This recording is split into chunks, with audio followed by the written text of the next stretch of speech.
Hello, hello, and welcome to another episode of Black Girl Ambition with me, Naya Baxter. This is your go to space for community empowerment and real world strategies to help you level up in your career and in all aspects of your life. Black Girl Ambition is not just a podcast, it is a movement for ambitious women who are seeking success and fulfillment on what? Our own damn terms. You already know. So think executive level coffee chats meets sister circle meets motivational masterclass. You can find Black Girl Ambition on Apple Podcasts, Spotify, YouTube, or your favorite streaming platform. Please rate, review, subscribe, and also share with a friend if you have not already. I would truly appreciate it. So today, Ambitious Black Girls, we are speaking with Callia Hargrove. Callia is owner of Backstory, which is a brand consultancy that she founded in 2020 that fuses storytelling, strategy, and social impact, where she's worked with huge clients such as Levi's and Ilia to equip them to realize these social impact commitments that they made at the time. Kalia actually got her start in fashion after graduating with a degree from the Fashion Institute of Technology, or FIT, in New York. She went on to support social media strategy at Ralph Lauren and Calvin Klein. Later moving into the media space at Condé Nast and Teen Vogue, where she created their diverse programming and social media targeting youth. At every step of her career, as you will hear throughout this conversation, the through line for Kalia has been a deep commitment to social impact, to a brand with the tools to better serve and represent underserved communities. Today, we will be exploring a couple different topics together. One will be Kalia's evolution from fashion and media insider to founder of Backstory Consulting. We'll be exploring professional pivots in the wake of a changing market. And I feel like that's a place where a lot of my listeners are at this point in time. And then three, how she has rebuilt after burnout. Thank you so much for being here today, Kalia. Thank you for having me. I'm so excited for this conversation. I am too. So I love to start these conversations at the very beginning. I want to understand what drew you to fashion. I was actually considering many years ago going to FIT myself because I have an interest in fashion, but I'm curious what drew you to fashion, what drew you to media. How did those early career experiences shape your creative point of view? That's a great question. So for me, I am a 90s baby. And so I think like most people, I was really influenced by reality TV. I think it's helpful always to talk about identity, kind of where we come from. I'm a born and raised New Yorker. The city had a lot of influence on how I look at the world and the diverse landscapes that speak to me, but it also is obviously a media empire and then one of the epicenters of the world. New York had such an influence on me, and coupled that with reality TV and the big boom of Hills and Laguna Beach, it really sparked in me this interest in pop culture and Mm. fashion specifically. I always laugh because I feel like my trajectory in terms of the places that I worked, like TVF was featured on The City and Teen Vogue was obviously featured in The Hills. Also, it's really important to mention that as a Black woman, I didn't feel very represented on those TV shows and Right. even by what was being pushed out in the larger media at that time.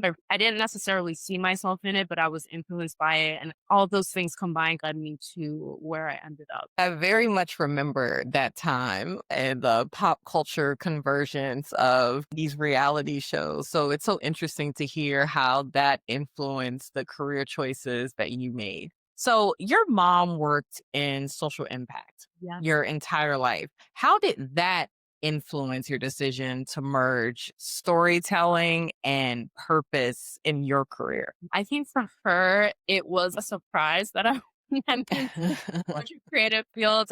My mom is one of my favorite people in the world. We have a bond, and she's one of those parents that even if she's not necessarily into something, she will foster whatever is your interest. She really did make sure that I was able to have access to those things. And so I think even though it wasn't necessarily the path that she had gone on, she really did see that it was something that was an interest of mine and fostered it. So it was a seed. I think my mom, she's a big gardening person and is always telling me about like planting seeds and I think without knowing it, she was obviously always planting seeds into me. And I think that always was kind of a nugget that was in the back of my head, even when I was Mm. in capital F fashion. How beautiful for you to have that support from your mother in whatever it is, right? Parents can very much treat their children as extensions of themselves and directing them towards their preferred career paths, whether that be, usually more traditional in the sense of doctor, lawyer, et cetera. So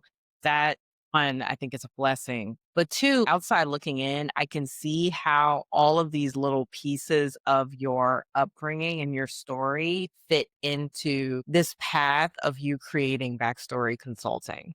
You being drawn to the big brands, the fashion brands, the media brands, your desire to see greater representation and give the underrepresented a voice through your work. And then the social impact work that your mother did in terms of community investment. You can see how it all came together in you founding Backstory. So you launched Backstory after the 2020 racial reckoning. I feel like we all need to take a deep breath. I know it absolutely. Yes. We still need to take a deep breath, several of them. So you launched Backstory after the 2020 racial reckoning. What made you say, I need to build this? I need to build something different. There is a need here that other people are missing. Yeah. My mom has dedicated her life to social impact work, different facets, different roles. She speaks to this work as it ebbs and flows, it comes around, it's a cycle. It is not a straight path. Progress does not happen overnight. And 2020 was a very specific moment. Like you said, Mhm. so many reckonings, so many truths being unearthed and just society really coming to a knowledge that I think obviously a lot of historically minoritized people live with all the time and has Mhm. been a punctuation of our experience forever. But I think it just brought to light so much of that experience. And Yeah. we all also obviously look at the world through our own lived experiences. And up until that point, I had spent over 10 years in the belly of brands and seeing how they work, see how they function, see what makes them tick, see what makes consumers buy with them. And so when these reckonings were happening, I was looking at it through the lens of marketing and branding. That's my world. That's Yeah. how I contribute. That's what I believe to be my purpose and how I'm able to help. And so I was seeing it through that lens and I was seeing a lot of brands struggling with we want to be better, we want to do better, but how? Right. Mhm. And it was coming out in just a lot of crisis points and really misinformed statements and messy strategic work. Mm. That was kind of where that came from. Storytelling has always been a through line for me. So essentially, I saw storytelling also as an avenue. And I think a lot of brands were also missing the mark. I really saw this opportunity to combine storytelling strategy and brand marketing to create this consultancy backstory. Education is a big piece of what we do. That was 5 years ago. And we find ourselves in just such a different moment. Boy, we really do find ourselves in such a different moment. We're in such a complicated time with many brands pulling back on their investment, on their commitment. The thing is, in brands doing that, the need for the work doesn't go away. The people who are fueled to do the work, like yourself, they don't go away. There's a pivot that has to happen. And I'm curious about how you have approached that pivot. Well, one, how the pullback has perhaps shifted your business, and then how you've approached the pivot in that. Because there is a pullback, you still have to sustain yourself economically, financially, but just because a brand decides to pull back on their commitment, it doesn't mean that Callia Hargrove is any less dedicated, less passionate. So where do you put it? How do you reinvest that energy, that purpose into your dream, your passion when we're in such a complicated time like this? Complicated time is the perfect way to put it. It's a very uncertain moment. I've been looking back to other moments in history to inform this moment, whether that was Mm, the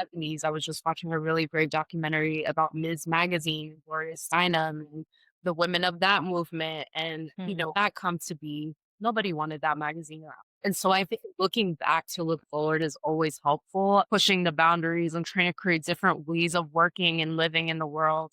Things don't look the same, especially, I'm going to say specifically, Black women entrepreneurs saying, yeah, those budgets from 2022, they don't look the same now. Investment isn't here. What do we do? How do we sustain ourselves? And I think a lot of that comes from community care. It Mm. also comes with really understanding like how we can support. In the past, it really was very brand centered because those were the people that were investing in the work at that time. But now we really are focusing on equipping brand leaders, the people that are in the companies that are saying, I still believe in this, even if we're de-investing, like this is why these programs matter. And they need tools and stats and information to be able to understand and educate people within the company of why these things matter.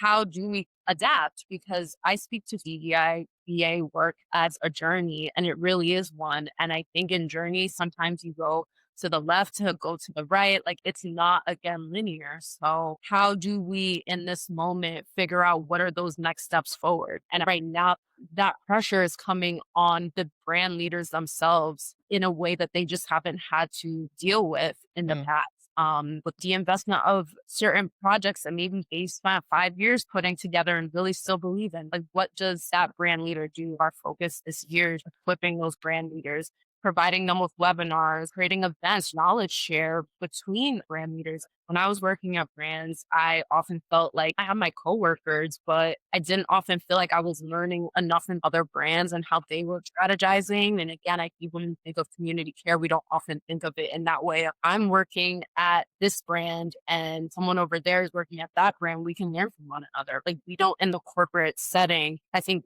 of kind of community care that way, but it's so important. I really am trying to create opportunities for that kind of collaboration and community. You said so many things. It's interesting that your work in pivoting has shifted from the brands themselves, and the investments from the big brands themselves to the brand leaders within those companies on an individual level who still need the investment, who still need the education. That's very telling and very interesting. And I can't tell you how many times in conversation, community as the central point, as the keynote comes up as a theme. And then finally, another point that you mentioned was looking back to look forward. And it is instructive and something I think everyone could benefit from. You have the perspective, especially because of like the counseling of your mother, to understand that what's happening now is not new. It is definitely cyclical. History repeats itself. And so studying past historical movements to better understand how these sorts of movements have gone in the past and to take those lessons and learn from them. I have read about backlash before. I've read about backlash to Black progress in particular before, but I have never experienced it at this scale. It's one thing to read it in a book, but to experience it in this scale, the dismantling of Black progress specifically, it's like nothing other, right? So I think that your direction to do some studying of past historical movements is helpful. So you've recently returned from a sabbatical, which you took. I love. 10 out of 10 recommend a sabbatical for everyone. But you also said that it was hard for you to admit that you needed one, that you needed a step back, that you needed a break. Why was that difficult for you to admit? Having come from more of a corporate background with very specific type of burnout where it Mm. was super long hours and no boundaries. I used to work in social, so my job was very 24/7. And that was the type of burnout I knew how to prevent that when I became an entrepreneur. Like I take Fridays off, like have easy Mondays, really strict with my Slack boundary.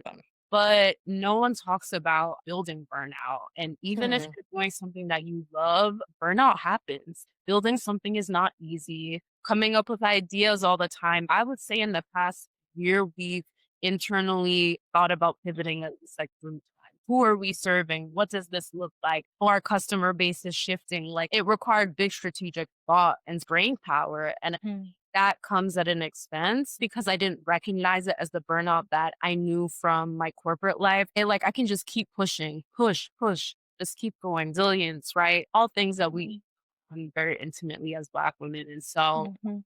think it was hard for me. My mom never, Yeah. my grandmother definitely didn't. Great grand, like you can go all the way back. That was not something that we did. What do you need a sabbatical for? What are you tired for? Because your Yeah. ancestors dealt with so much more. So there's that kind of like, guilt. Like, what do I need a break for? Sometimes just because you can doesn't mean that you do. When I was pondering, and I mean really pondering, because it was hard for me to get there, I was just like, the only time I've ever been off is when I'm either between jobs or between projects or never Mm. intentional time off. Throughout my entrepreneurship journey, I'm a big proponent of therapy, and my therapist got me to institute an ease week that we now take a backstory twice a year of a week off. Be offline, be creative, paint if you want to paint, read if you want to read, just do the things that fill your creative cup. So, how are you working differently now that you have identified founder burnout? You've taken a sabbatical, you've come back.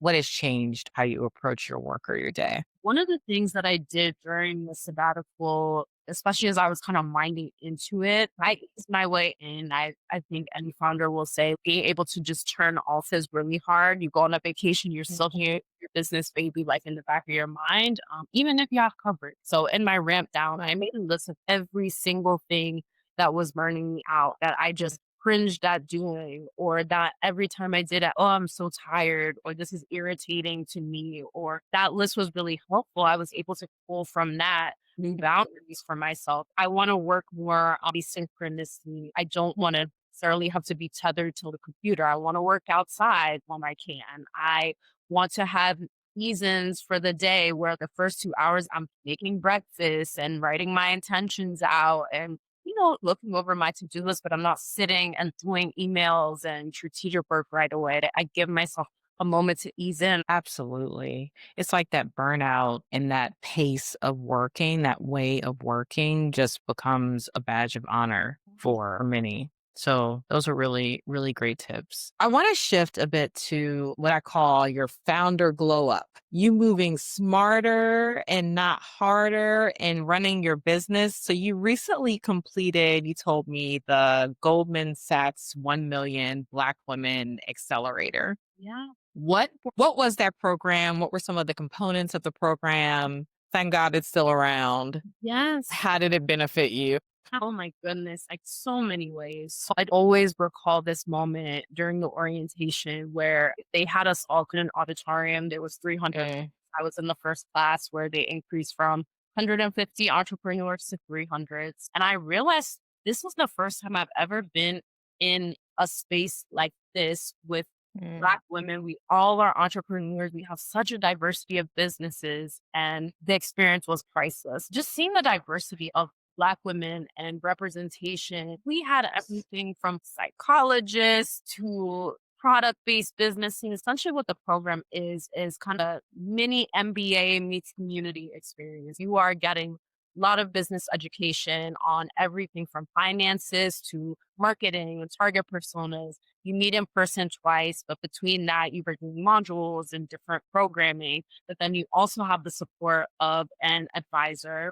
Isn't it great just to feel seen and understood and to not have to start from ground zero with explaining yourself, explaining your experiences? It's why I seek out Black therapists, Black doctors, leaders whenever I'm able to. There's not always the guarantee that you're going to start from that space, but it's just more likely that you don't have to start from the very beginning, the ground floor. And so I can completely appreciate your experience in that program. Was it a program that you paid for? Was there tuition a part of it, or was it something that Goldman Sachs sponsored? Goldman Sachs completely sponsored the experience. They brought everyone, all 300 of us to New York. As someone that has helped build some of these programs, they really are doing it authentically. Is there any practical advice, business strategies from that program that you learned, maybe like one or two that you would like to share with the Black Girl Ambition listeners? As a marketer, you would think that would come so easily to me, but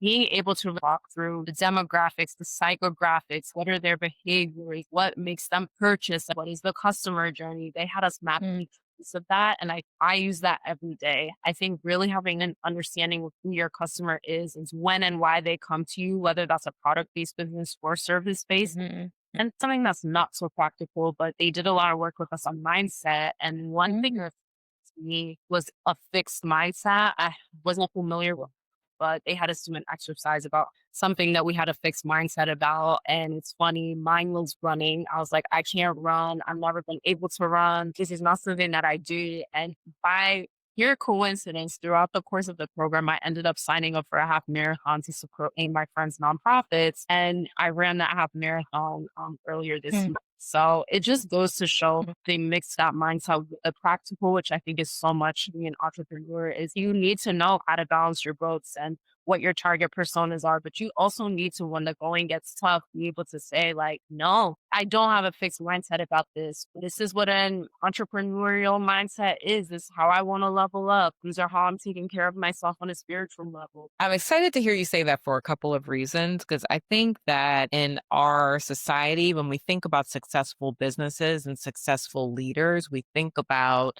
the practical side. We think about how strategic they are. We think about how good they are at closing deals. We think how good they are at presenting, perhaps. But we completely neglect the other part of that, which is around the mindset work that I see people do when they get to really tapping into that next level of being successful. They're doing work to shift from a fixed mindset to a growth mindset in order to achieve something entirely different. So I think that the more we talk about the practical with the spiritual, with kind of that growth oriented mindset, the better. Because it's really a combination of those two. When I've seen leaders who are, they're just, like they're strategic, they're charismatic, they're deeply intuitive, they're all of these things that are the best possible combination and lead to a lot of success. But it's not, we don't talk about that as a full package. We talk about the spreadsheets, we talk about the diagrams and the strategies, but we don't often pair that with the other unseen work, the more spiritual work around growth. Where can the Black Girl Ambition community find you? What are share your socials, your website? Where can we find you? Totally. Yes. I would say the platform that I'm kind of most excited about these days is LinkedIn. We're doing a lot of kind of thought sharing on backstories page, like under backstory consulting, and then on my personal page via a Hargrove. And then you can find us also on Instagram and our newsletter. We do a lot of great content targeted towards business leaders and brand leaders. We have something called the Solve that we build out, which tackles very specific questions and problems that business leaders face. And the email essentially gives us all the link to that is on our website. So, my final question for you, which I ask all of the Black Girl Ambition guests, is Kalia, what is your greatest ambition in life? To make the world a place where all people feel seen, heard, and accepted. Period. Period. Thank you so much for being here today. Thank you for Overzealous when I'm thinking about the cash flow. I never had no handouts, just came natural. I've been testing so much, all these wrestlers nice.